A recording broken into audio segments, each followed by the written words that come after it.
you have to have a lot of passion for what you're doing. And it's totally true. And the reason is because it's so hard that if you don't, any rational person would give up. It's really hard.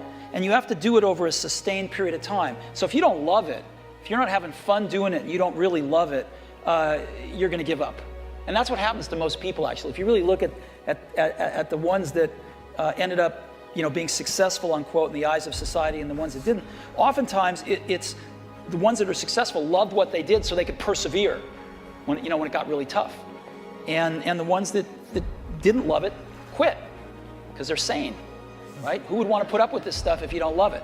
So it's a lot of hard work, and it's a lot of worrying constantly. And if you don't love it, you're going to fail. So you got to love it. You got to have passion.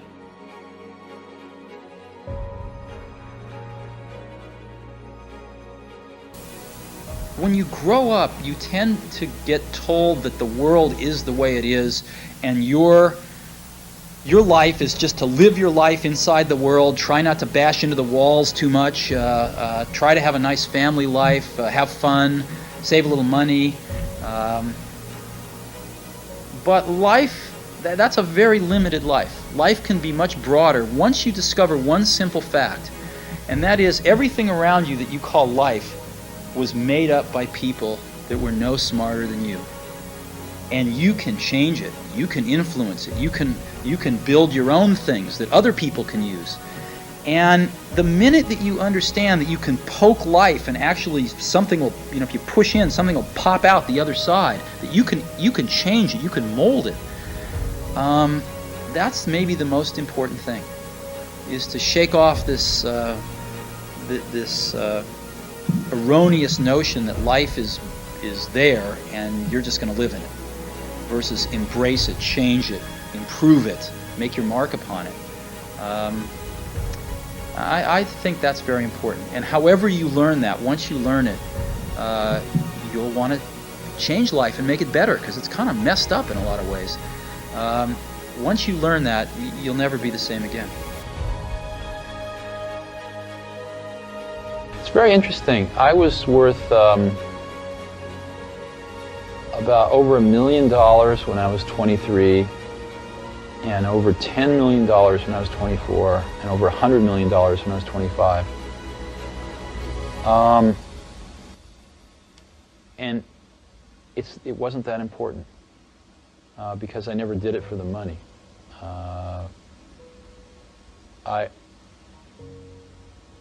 I think money is a wonderful thing because it enables you to do things. It enables you to invest in ideas that don't have a short-term payback and things like that. But especially at that point in my life, it was not the most important thing. The most important thing was the company, the people, the products we were making, what we were going to enable people to do with these products. So I didn't think about it a great deal. I never sold any stock, and just really believed that the company would do very well over the long term.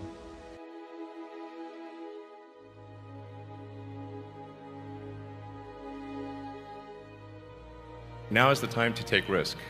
You don't have kids. As you get older, your obligations increase. So and once you have a family, you start taking risk not just for yourself, but for your family as well. It gets much harder to do things that might not work out. So now is the time to do that before you have those obligations. So I would encourage you to take risks now. Do something bold. You won't regret it. Really liking what you do, whatever area that you get into, given that even if you're the best, there's always a chance of failure. So I think it's important that you really like whatever you're doing. If you don't like it, life is too short. If you like what you're doing, you think about it even when you're not working. I mean, it's something that your mind is drawn to, and if you don't like it, you just really can't make it work, I think.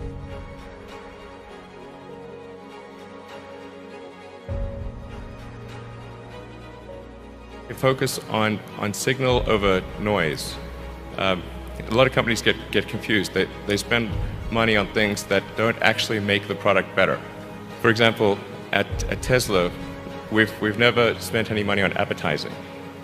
We put all of the money into R&D and manufacturing and design to try to make the car as good as possible. I think that's the way to go. For any given company, just can keep thinking about, are these efforts that people are expending, are they resulting in a better product or service? And if they're not, stop those efforts.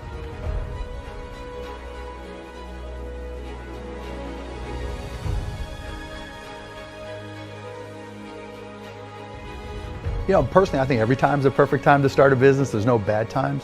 If you do the work, if you do the preparation, you'll know when it's time. And it doesn't mean that it won't be a little bit scary, but you know, you'll know. And you don't have to quit the daytime job if you don't feel all that comfortable, and you can give it a run at night. But whatever works for you now with the internet, you've got all the choices in the world, and you can just go out there and do your own thing and you know, set up a business part-time. Passion I've always had for business and being an entrepreneur that transfers into the Mavs. I've always been passionate. Some people thought, you know, it's more OCD than anything else, which I think is a great trait for an entrepreneur. When I mentioned the stamp business, I would stay up till 3, 4 in the morning, even though I had to get up and go to school, and read Lynn's Stamp News and Scott's Stamp Journals and have them all memorized and use that to give myself an edge. Even when I was in college, I'd be in the library reading business books and just looking for business biographies and just reading all I could about business. When I had Micro Solutions and, you know, I started with no money, you know, I'd pull all-nighters in front of borrowed computers, teaching myself software and how to program.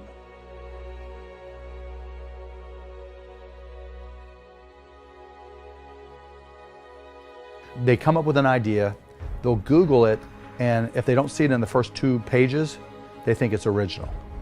You've got to go back, right? Because over the past 15 years, there's so many different businesses that have tried and failed. You have to go back and find those and learn from those. So you've got to understand all the implications, and you have to learn from history. And so the best advice I can give you on a video before talking to you or emailing with you is that you've got to find out the history of people who have tried your idea, because there's a 99.99999% chance that your idea has been tried before. That's not a good reason not to start it, because you might be able to outperform them, but you better learn from the history of your idea, because you know what they say about people who don't learn from history.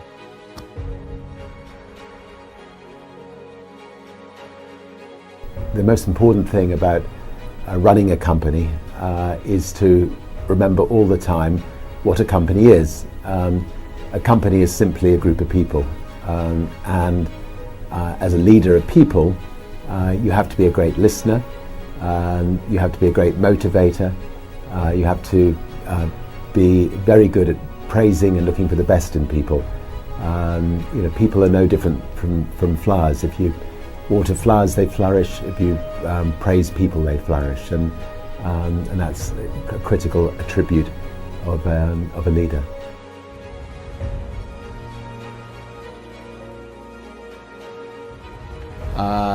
I've never actually thought I was, starting a company as such. I just saw situations as I travelled in life where I felt I could improve on the way things were being done by other people. So, one of my favourite phrases is "screw it, let's do it," and I've used that phrase a lot of times. And we just love going in and trying to shake up industries and doing it better than it's been done before. The New York Times did a review, and they did some market research, and they said, first of all, with a name like Virgin, it's not going to go the whole way. But secondly, that they did market research which said only 7% of people would fly on an airline called Virgin, and we put our hands up and said 7% would be just fine. So we carried on with it. But there were a lot of skeptics out there, and there always will be lots of skeptics when you want to start something new. Everybody will tell you why it's a bad idea, why you shouldn't do it. while you'll lose everything you've got. And in the end, you just got to get out and try to prove them wrong. But good luck.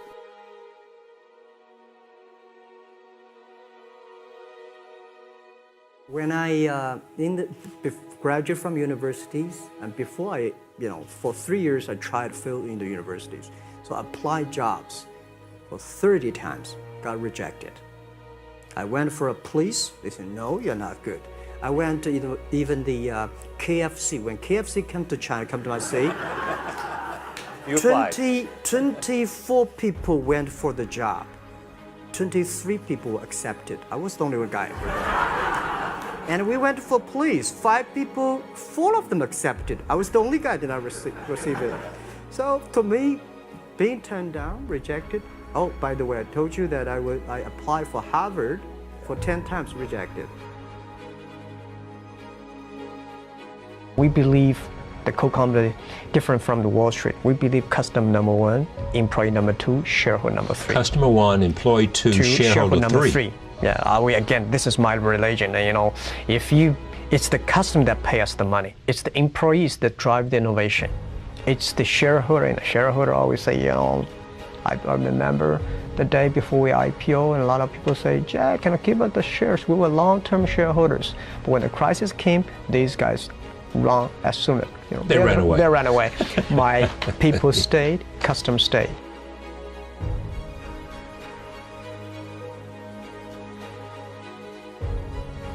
When most people complain, where the opportunity is, people start complaining. Some people complain, people start to change themselves, change others.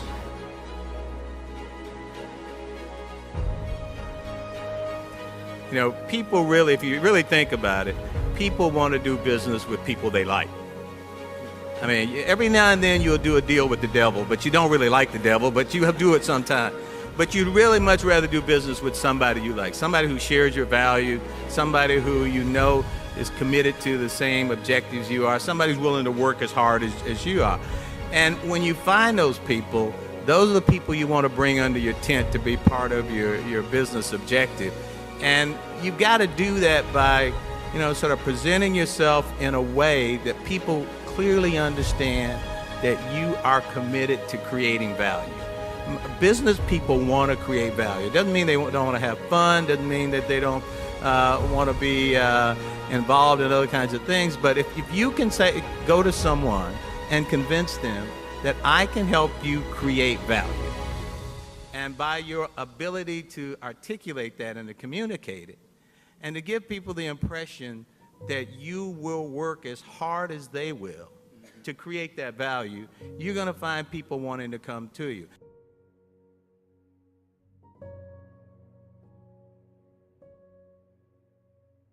If you don't believe in yourself, if you don't believe that you can overcome obstacles, if you don't believe you have the work ethic, if you don't believe you have the inner confidence to project to other people, it'll never happen. Because part of starting a business is not only having the vision of an idea, you've got to build around you a team of stakeholders who believe in you. People follow leaders. People invest in leaders.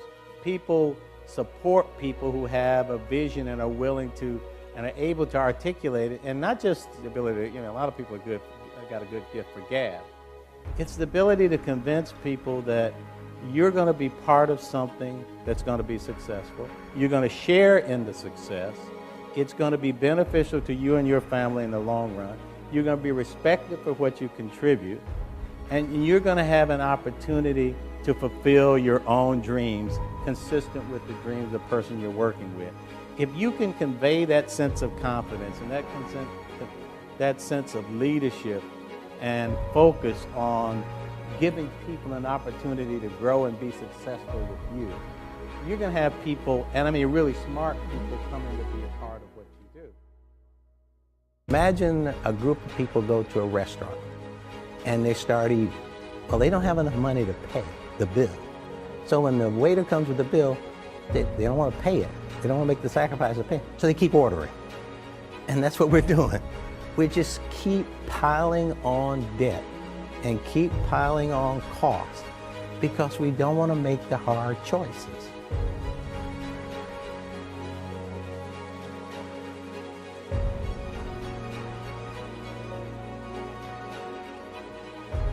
You find your passion. I was very, very lucky to find it, you know, when I was 7 or 8 years old, and you know, and fortunately, my children have found their passion. One son loves farming like nothing else. One son loves music like everything else, and all three of them love philanthropy and what they get to do. You're lucky in life when you find it, and you can't guarantee you're going to find it in your first job out. But I always tell college students that come out, I say, take the job that you would take if you were independently wealthy. You know, you're going to do well at it. If you think you're going to be a lot happier if you've got 2X instead of X, you're probably making a mistake. I mean, you ought to find something you like that works with that, and you'll get in trouble if you think that making 10X or 20X is the answer to everything in life, because then you will do things like borrow money when you shouldn't, or maybe cut corners on things that your employer wants you to cut corners on. Or it just doesn't make any sense. You won't like it when you look back on it.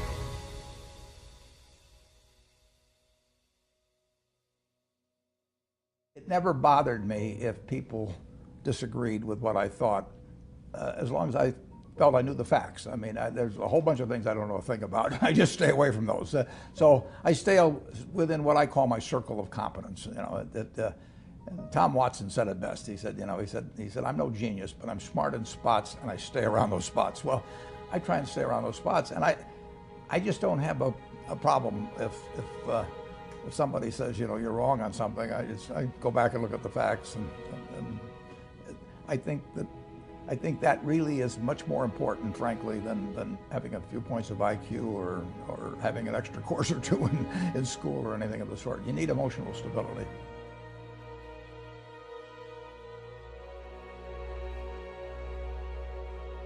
Even today, as big as Nike is with over 60,000 employees, the key thing is people.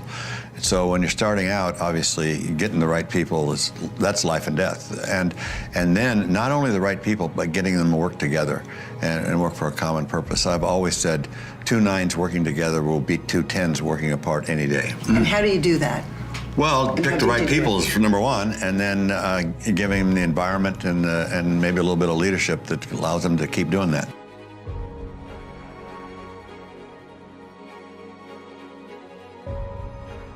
Important thing is there's 2 sides. There's really sort of the intellectual or mental side. You have to pick a business that has a niche. You have to have a reason to succeed. You have to be something like we were doing, say, Japan can beat Germany in manufacturing of this type of a product. That was the niche, really. And then on that, you just have to have a total and complete passion, because there's going to be so many dark moments. I think the dark moments are true for any entrepreneur or any startup company. I'm sure that you talk to Steve Jobs and Apple, you'd see many, many dark moments. Ours happen to last a little longer than most of them, but you really emotionally have to be prepared for those dark moments.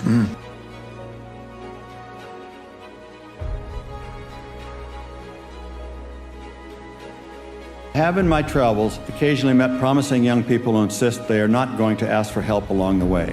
They want to figure it out themselves. Mine was the opposite approach. It is hard enough out there. Get all the help you can. Getting help really is just a part of a lifelong search for wisdom.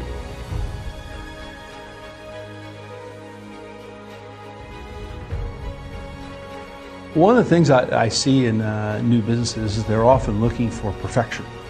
And I think this is a really big mistake. I think you ought to be looking for experiments and quick experiments. And it's okay to have little failures. And what you want to do is learn as much as you can very quickly and try things. And certainly when we were a small business, we'd go out and try all sorts of things to find what would work. And then we found something that worked. Well, we'll do that 100 more times or 1,000 more times. We still do it today as a large company.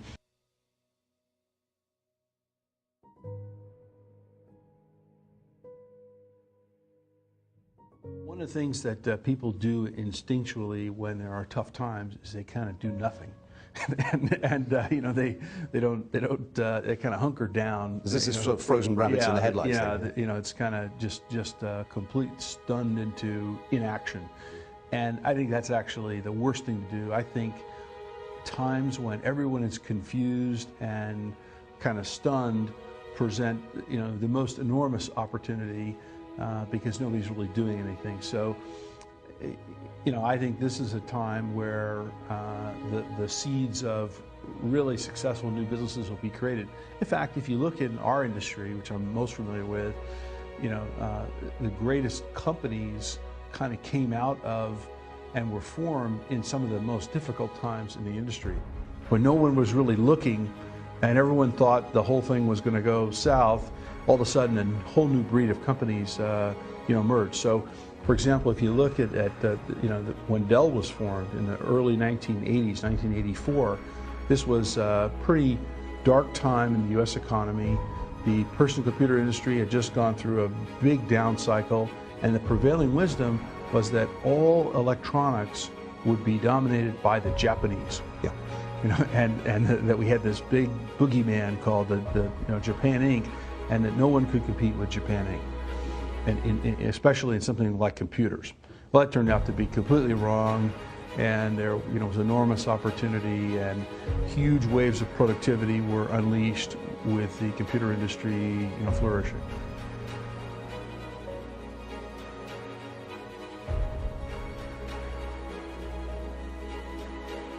If you really don't know, what it means to be an entrepreneur, maybe you aren't one. So I think there's a bit of kind of self-initiative and self-starter, that is incredibly important part of entrepreneurship. I mean, no one can sort of tell you how to do it. You have to sort of have an instinctual, feeling or an idea about something, and you got to be passionate about it. I mean, I think people that look for great ideas to make money, aren't nearly as successful as those who say, okay, what do I really love to do? What am I excited about? What do I know something about?